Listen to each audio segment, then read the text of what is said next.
Shalom, povo de Deus, estou aqui para trazer mais um capítulo do livro Acredite, Você Pode, é Tempo de Fazer Acontecer, de Jay Franklin. E neste capítulo o autor fala sobre a questão da desmotivação. Muitas vezes na caminhada, quando você tem um sonho, uma visão, você se sente desanimado, você se sente sem força, sem combustível para chegar até o lugar almejado. Eu não sei se você está nessa situação hoje, mas ao ouvir este capítulo, você vai receber uma dose extra de motivação. Deixa eu te dizer, há um potencial gigantesco dentro de você. O poder dinamite, o poder dunamis está dentro de você e o Senhor quer se revelar através da sua vida. Não se perca durante essa visão, não perca o foco, descubra se aquilo que você está almejando é realmente algo vindo de Deus ou se é algo de você. Nesta parte do livro, você saberá qual é a diferença entre uma visão que vem de Deus e uma simples ambição, algo que vem da carne, algo que vem do próprio homem. É tempo de resistir à oposição e chegar do outro lado vitorioso.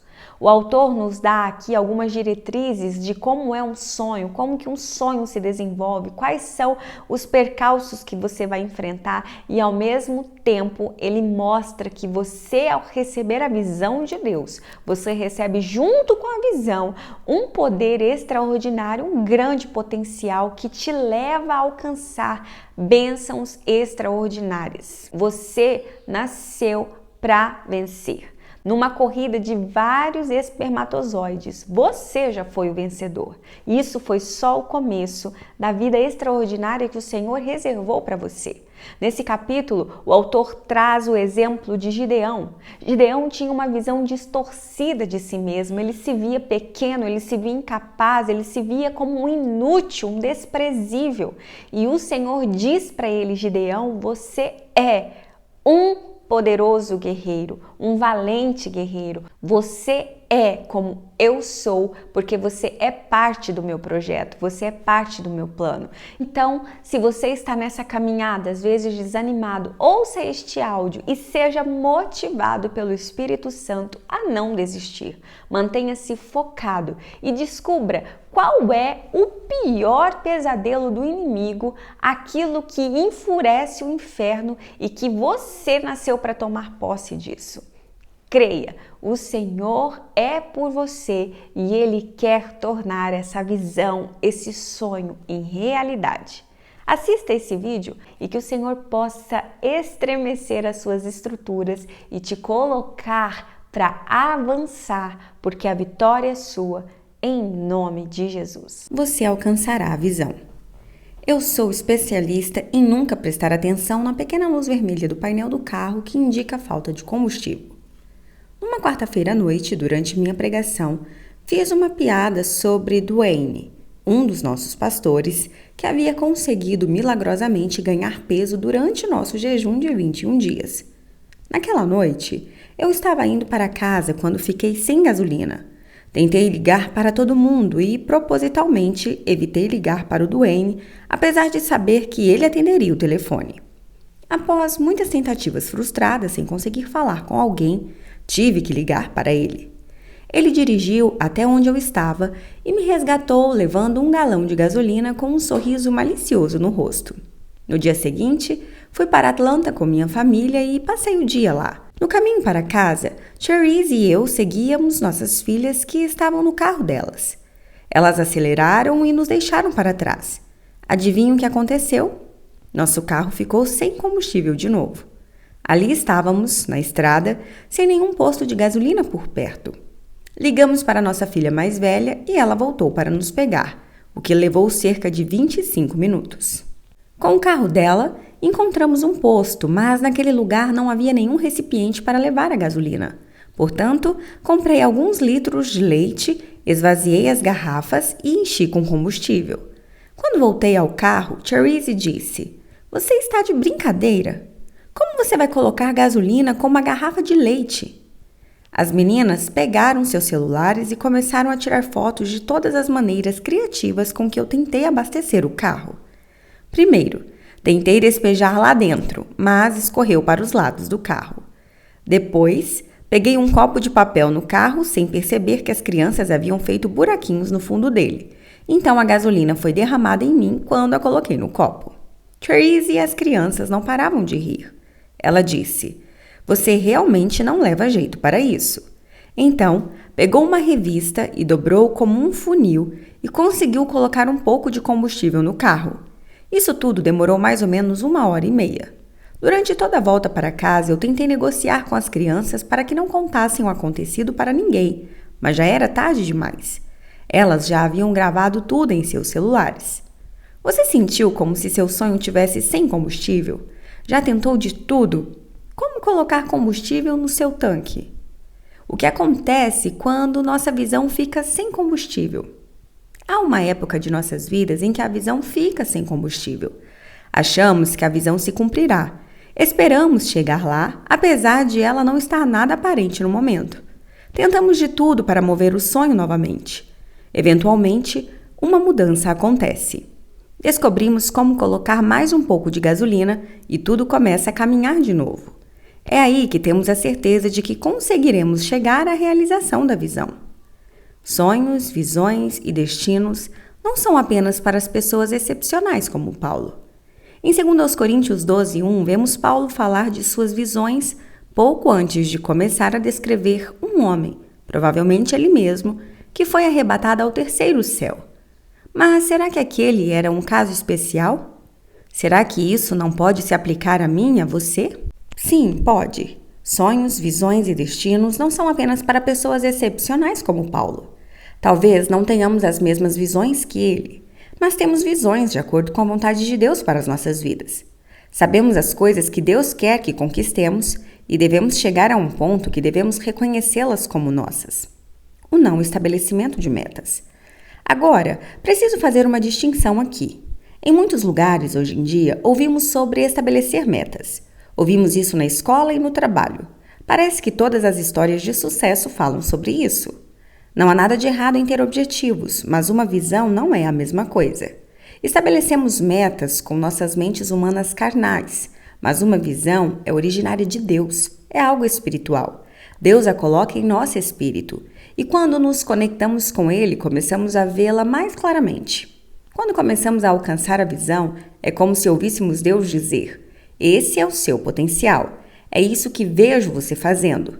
Esse é o meu sonho e a minha visão e o meu destino para a sua vida." Sempre será algo maior do que já pensamos em fazer ou ser. Sempre será impossível de conquistar sem o auxílio contínuo do Espírito Santo. No entanto, a ideia não é sua no primeiro momento, é dele, é a ideia de Deus para você. Eu entendo como é sentir-se inseguro acerca da visão. Sempre pensamos: será que vai acontecer? E torcemos para que algo aconteça. Porém, chega um tempo em que abandonamos a esfera do pensamento e do achismo e chegamos à esfera do irá acontecer. Foi isso que aconteceu com Paulo. Algo mudou. Depois disso, ele podia afirmar que alcançaria a visão. Sua fé de repente deu um salto quântico e ele realmente creu que Deus o estava levando a um lugar onde nunca havia estado antes. O mesmo acontecerá com você. Nosso espírito enxerga a realidade de Deus para nós e captura o fôlego dela. E de repente, percebemos que estamos prestes a pisar em algo que vai além de nós mesmos. Percebemos que também alcançamos a visão que Deus plantou em nosso espírito. Não importa mais o que o diabo tenha tentado colocar em nosso caminho. Nós conseguiremos. Qual é aquela coisa pela qual você está esperando?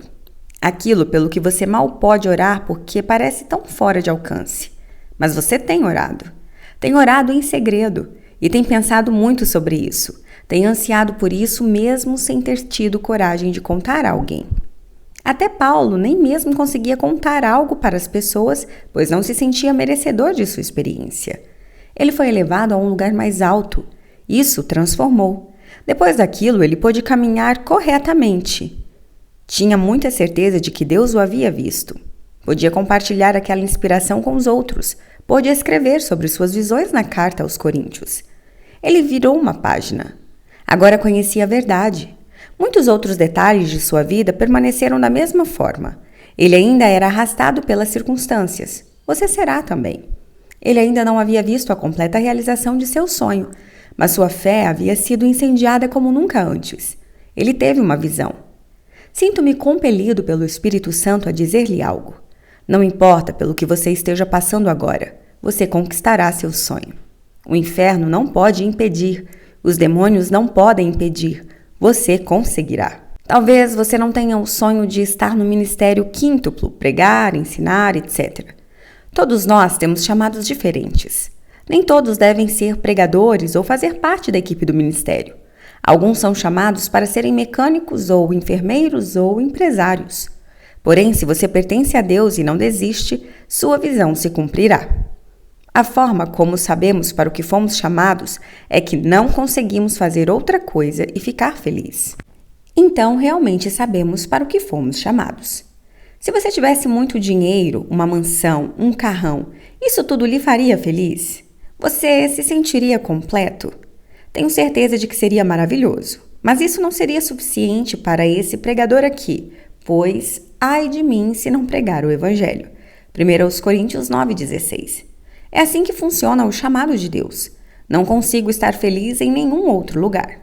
Quando Ele chama você para o campo missionário, ou para ser um evangelista, ou para montar uma corporação, não há como escapar, pois os dons e o chamado de Deus são irrevogáveis. Romanos 11:29. O chamado de Deus para nós é irrevogável. Isso significa que não podemos fugir. Basta dizer: Deus, revela teus propósitos a mim, revela-os a mim. Dê a Ele permissão para mostrar-lhe sua visão. Alguns podem sonhar em ser secretários ou trabalhar nos bastidores ou fazer coisas que parecem insignificantes. Mas tenho uma boa notícia para você. Se for plano de Deus, será maravilhoso. Candidate-se. A fim de conhecer a visão, é preciso candidatar-se a ela, assim como nos candidatamos a um emprego. Não dá para simplesmente ficar flutuando pela vida e esperando que ela aconteça. Devemos crer que todas as coisas são possíveis, mesmo em nossa própria vida. Devemos tirar nossos olhos do chão e fixá-los em Deus. Peça a Ele que mostre-lhe sua visão. Candidate-se. Diga: Deus, eu quero o seu sonho. Busque seu desejo hoje todos os dias. E quando parecer ter sido roubado de você, declare vida ao seu sonho. Declare: viva sonho, viva, viva, viva e viva. Não seja passivo. Não seja o tipo de pessoa que vive flutuando. Se flutuarmos pela vida, ela irá nos mastigar e depois nos engolir. Ao invés disso, seja ativo. Agarre seu sonho, pois ter um sonho nos faz ser disciplinados e nos dá o poder do qual precisamos para olhar para as tentações e dizer: não, isso iria destruir o meu sonho. Não, eu sei aonde estou indo e não é para essa direção. Esse caminho fará com que eu me perca. Enquanto Sansão tinha um sonho, ele era invencível. Quando perdeu sua visão, foi vendido por uma mulher de 40 quilos, Dalila. Enquanto Davi tinha um sonho, ele era invencível, mas quando perdeu, caiu em tentação sexual e adultério. Você precisa de um sonho para se manter focado e disciplinado. 4 consequências de um sonho. Diante do rei Agripa, o apóstolo Paulo disse: não fui desobediente à visão celestial. Atos 26:19. Em outras palavras, Deus me deu uma visão e eu não fui desobediente a ela. Paulo estava dizendo que apesar dos contratempos, das dificuldades e da adversidade que virão contra qualquer sonho, ele não havia sido desobediente à visão celestial. Ele não desobedeceu, pois junto com a visão, Deus fez 4 coisas por Paulo. E quando recebermos uma visão de Deus para a nossa vida, Ele absolutamente fará essas mesmas coisas por nós. A visão nos paralisa. No caminho para Damasco, a visão parou Paulo. Conhecemos a história. No meio do dia, ele cavalgava e viu uma luz muito forte. O Filho de Deus apareceu a ele tão brilhante como o sol do meio-dia e o derrubou do cavalo. De repente, ele foi paralisado. Algo acontecerá com você quando descobrir o plano perfeito de Deus para a sua vida. Ele paralisará seu caminho. Talvez você estará feliz fazendo o que estiver fazendo, quando de repente tudo mudará instantaneamente. A visão nos paralisa. A visão nos envia. Vá! Este homem é meu instrumento escolhido para levar o meu nome perante os gentios e seus reis e perante o povo de Israel. Mostrarei a ele o quanto deve sofrer pelo meu nome. Atos 9, do 15 ao 16. Essa foi a palavra profética de Deus sobre Paulo em Damasco. Além de paralisá-lo no que estava fazendo, A visão de Paulo o enviou para Roma e outras nações para se apresentar diante de grandes reis e ser uma testemunha de Cristo. Quando realmente recebemos uma visão de Deus em nossa vida, ela nos envia a algum lugar, nos envia a outras pessoas. Essa é uma forma como podemos diferenciar visão e ambição. A primeira vem de Deus e nos faz ajudar os outros, enquanto a segunda vem da carne e nos faz usar os outros. Não podemos confundi-las, pois são muito diferentes. Não estou dizendo que é errado ter a ambição necessária para alcançar sucesso. Não há nada de errado em querer ser, por exemplo, um empresário bem-sucedido, se puder usar seu sucesso para ajudar outras pessoas e construir o reino de Deus. Não há nenhum erro em querer ser uma pessoa influente, ou sonhar em ser um atleta famoso, ou um grande governante, ou um bom advogado, ou presidente do seu país, desde que isso esteja relacionado a glorificar o nome de Deus e abençoar seu reino. Quando Deus nos promove, não faz para que sejamos vistos, mas para usar nossa influência para tocar pessoas. Uma visão dada por Ele pode nos levar a novos lugares e novos rostos. A visão nos fortalece.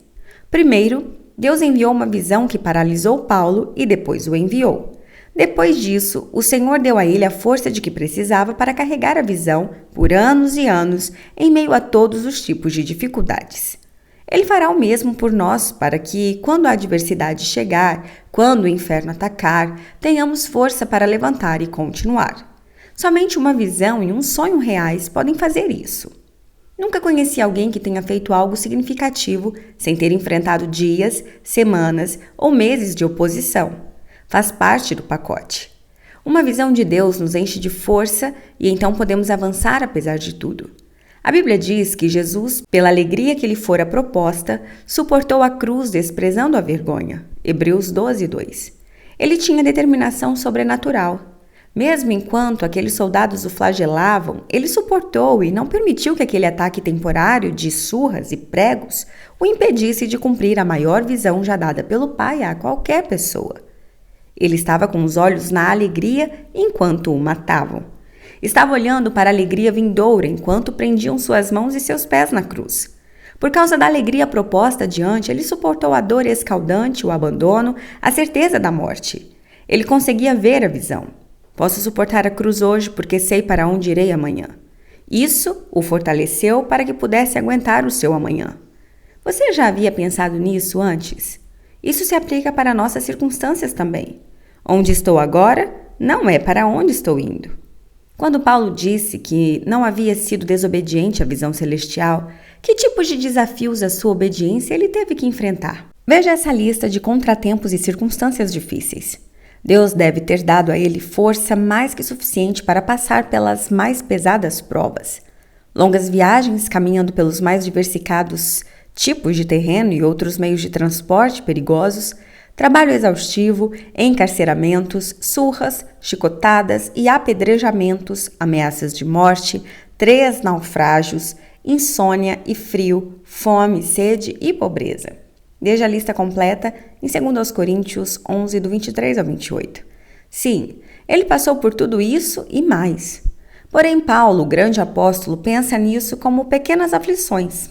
Embora exteriormente estejamos a desgastar-nos, interiormente estamos sendo renovados dia após dia, pois os nossos sofrimentos leves e momentâneos estão produzindo para nós uma glória eterna que pesa mais do que todos eles.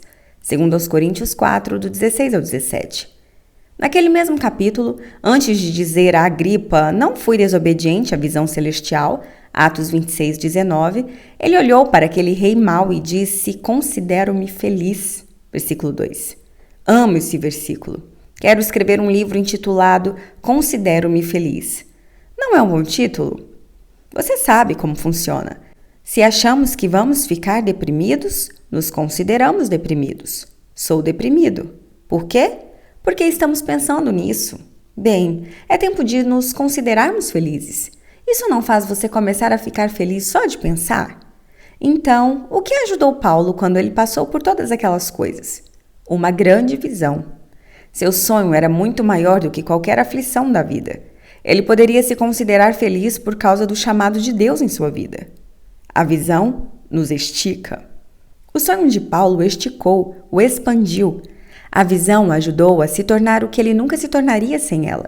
Ele aprendeu que a jornada é mais importante do que o destino. É como nas Olimpíadas. Quando aqueles atletas sobem no pódio e recebem suas medalhas de ouro, frequentemente acabam chorando. Não choram pelo momento da entrega das medalhas, mas porque pensam em todas as coisas que tiveram que suportar para chegar lá. As bolhas nas mãos, os ligamentos rompidos, as muitas vezes que não puderam sair como qualquer pessoa comum, pois estavam treinando. Não choram porque pensam no momento da premiação, pensam na jornada. É isso que é louvor. Não louvamos a Deus apenas porque nos sentimos bem agora. O louvor ungido e real acontece quando nos lembramos do que tivemos que enfrentar. Conseguimos? Sim, estou emocionado porque pensei que não venceria, mas consegui. Louvado seja Deus! Você já deu uma medalha de louvor a Deus? Talvez as outras pessoas não tenham entendido. Por quê? Elas indagam. A música nem era tão boa assim. Elas não entendem que você não está pensando apenas naquele momento, mas em tudo pelo que passou. Algo partiu seu coração alguma vez e você achou que não conseguiria, mas Deus foi fiel e agora você se sente maravilhado com a medalha de ouro. Isso estica você. A visão que Deus nos dá nos estica. Estudos mostram que uma pessoa normal utiliza apenas 5% de sua habilidade mental. Muitas pessoas nem mesmo se colocam em situações que as forcem a aumentar sua fé, seu talento ou seus recursos. Um elástico é ineficaz a menos que seja esticado. Na verdade, podemos dizer que um elástico não cumpre sua função até que seja esticado. O mesmo é verdade para nós. O que está esticando você agora? Seu trabalho? Seu ministério? Ou você está satisfeito em sua zona de conforto? Ai de vocês que vivem tranquilos em Sião. Amós 6:1. O sonho de Paulo o esticou. A visão dada por Deus o ajudou a tornar-se o que jamais se tornaria sem ela. A maioria das pessoas evitam esticar-se. É por isso que Deus frequentemente tem que trazer algum tipo de motivação para que nos estiquemos. Não faremos naturalmente. Uma vez, ouvi uma história sobre um multimilionário do Texas que estava fazendo um churrasco no quintal de sua enorme fazenda. Centenas de convidados compareceram àquele evento de prestígio. Ele pediu para que alguns homens caminhassem com ele até a piscina. Quando chegaram lá, ficaram chocados ao ver a piscina cheia de jacarés. Alguém lhe perguntou o porquê daquilo. Ele explicou que a principal característica que ele admirava numa pessoa era a coragem. Então, ele havia feito uma promessa de dar metade de sua fortuna para o homem que nadasse na piscina cheia de jacarés. Quando eles deram meia volta para voltar para o churrasco, ouviram uma pancada na água. Ao virar-se, ficaram surpresos ao ver um dos homens nadando o mais rápido que podia enquanto os jacarés o perseguiam e o abocanhavam. De alguma forma, o nadador conseguiu chegar inteiro ao outro lado da piscina. O milionário ficou tão impressionado que deu 2 tapas nas costas do homem e disse: "Nunca havia visto tanta coragem e ousadia em toda a minha vida. Darei a você metade de tudo que possuo. Apenas diga-me o que você quer." O homem respondeu: "Eu só quero encontrar a pessoa que me jogou na piscina." Deus já lhe colocou em algo com o qual você nunca teria se envolvido voluntariamente? Sucesso é enfrentar os desafios da vida e não retroceder. Toda pessoa que já foi um instrumento de Deus teve que ser esticada. Quando Eliseu orou pelo menino morto, ele se debruçou sobre o garoto. 2 Reis 4:34. Depois disso, aconteceu o milagre. A fim de alcançar o milagre, sua fé e suas ações terão que ser esticadas como nunca antes. John F. Kennedy contou a seguinte história sobre seu bisavô, Thomas Fitzgerald, que cresceu na Irlanda. No interior, havia paredes de pedras irregulares que separavam os campos. Quando ele era pequeno, ele e seus amigos gostavam de escalar aquelas pedras. Às vezes era muito difícil, então, para ajudá-lo a conseguir, Fitzgerald jogava seu chapéu do outro lado da parede para que ele não tivesse escolha. Isso o motivava. "Agora tenho que conseguir. Não posso ir embora sem meu chapéu." Acho que alguns de nós precisam fazer a mesma coisa. Se jogarmos nosso chapéu para o outro lado da parede ou da montanha ou do obstáculo que estamos enfrentando, nos motivaremos a nos esforçar mais, a nos esticar.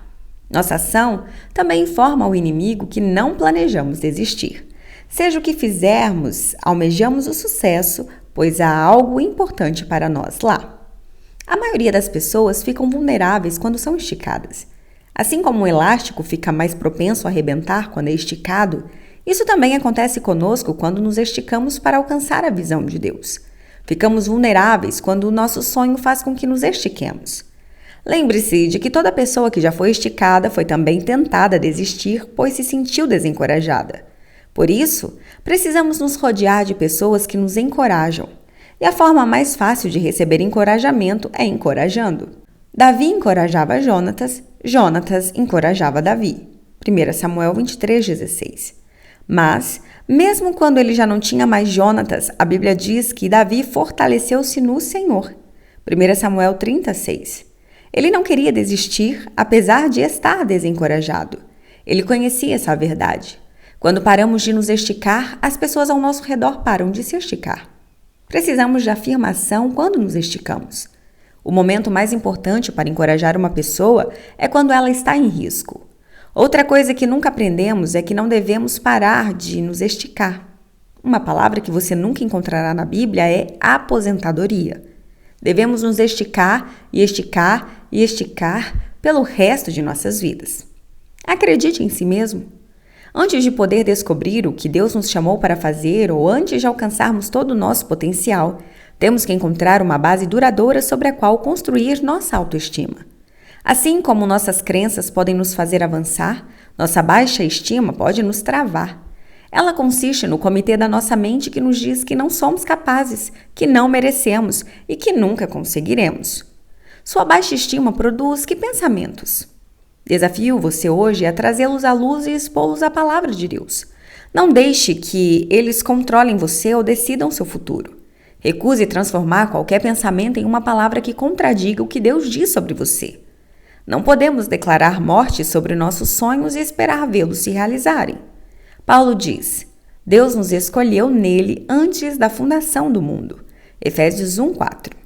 Mesmo se ninguém nos valorizar ou mostrar amor de alguma forma, esse versículo quebra e dissipa toda a rejeição, nos informando que Deus nos escolheu.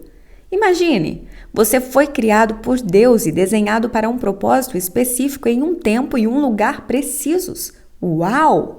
Você foi criado para ocupar um determinado lugar que ninguém mais poderia ocupar.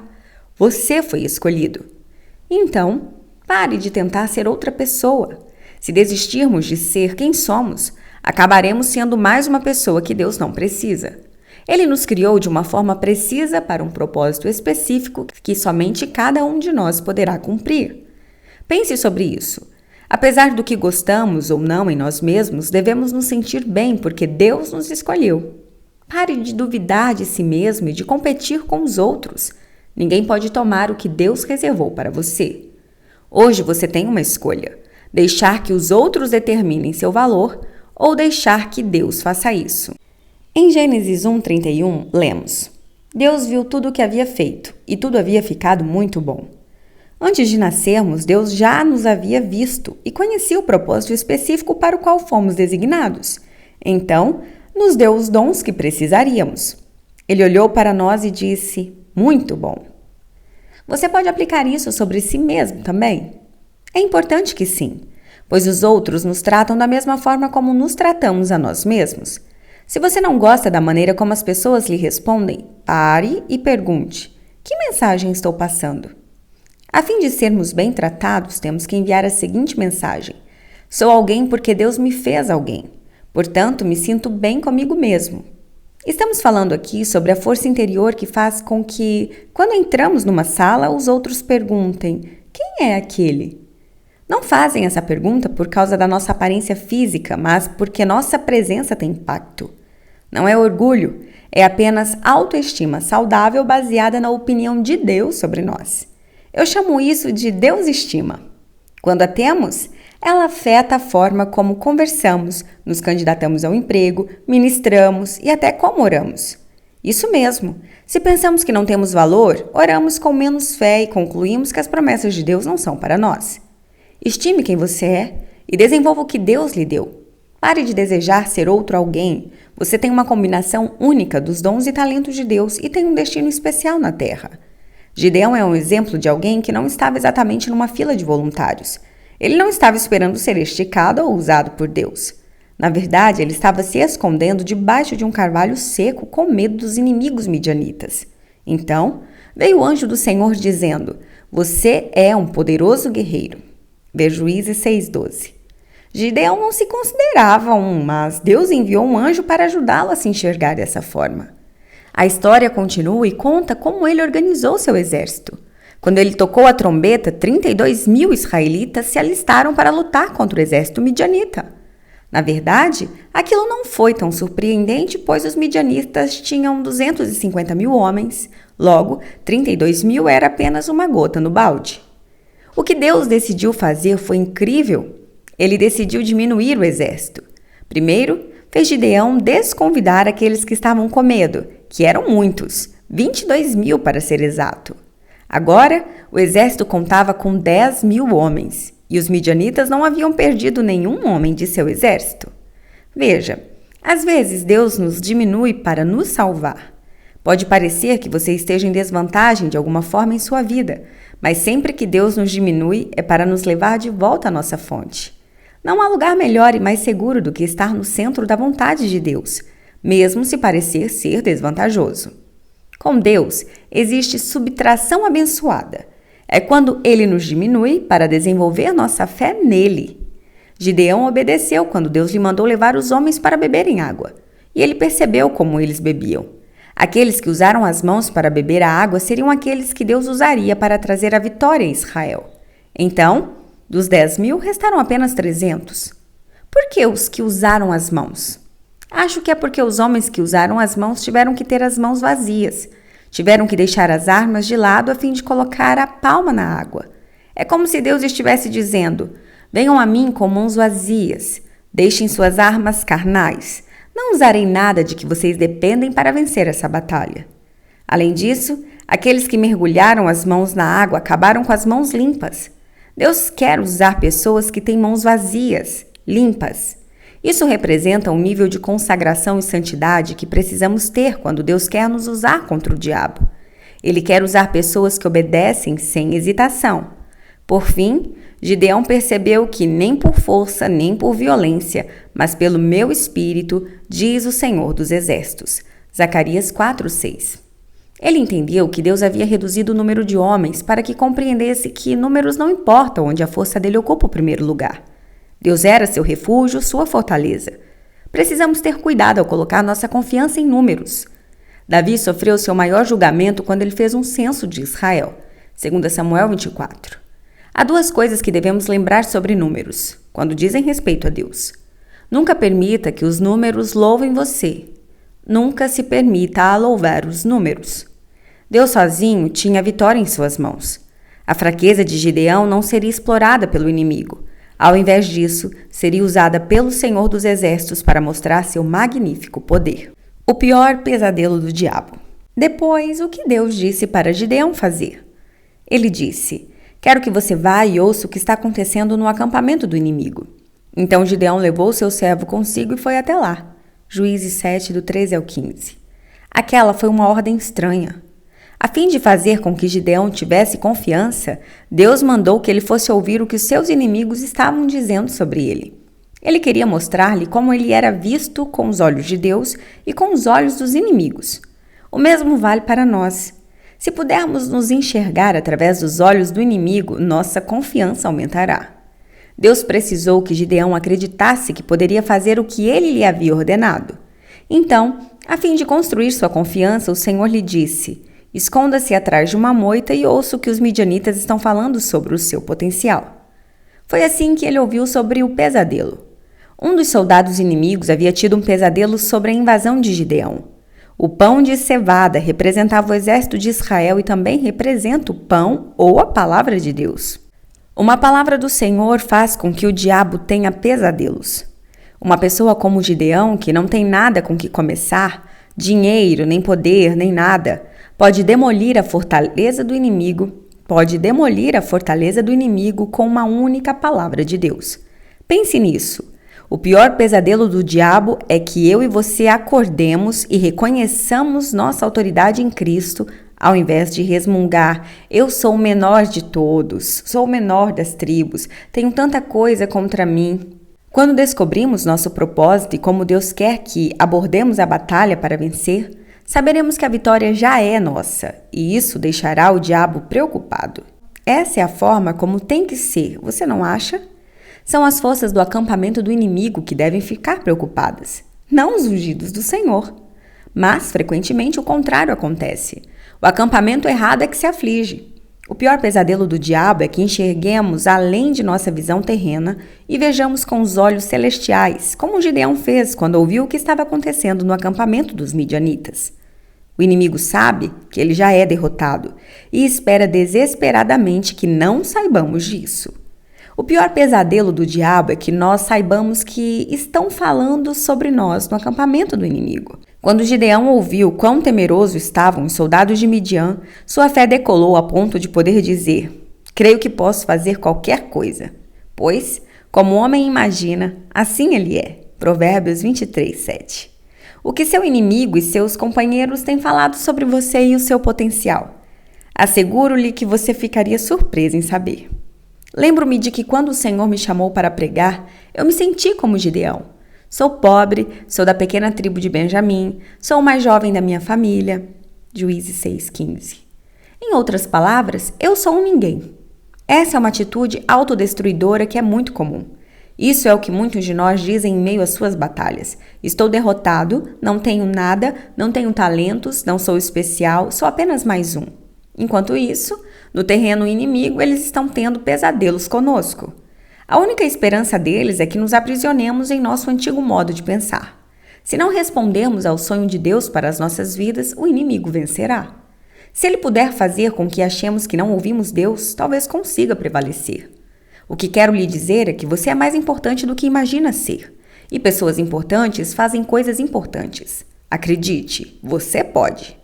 Construa seu negócio, conquiste aquele diploma, inicie aquele ministério, faça nascer aquele sonho. Se você pode acreditar, você pode ser alguém. Não desista. Não é tempo de retroceder.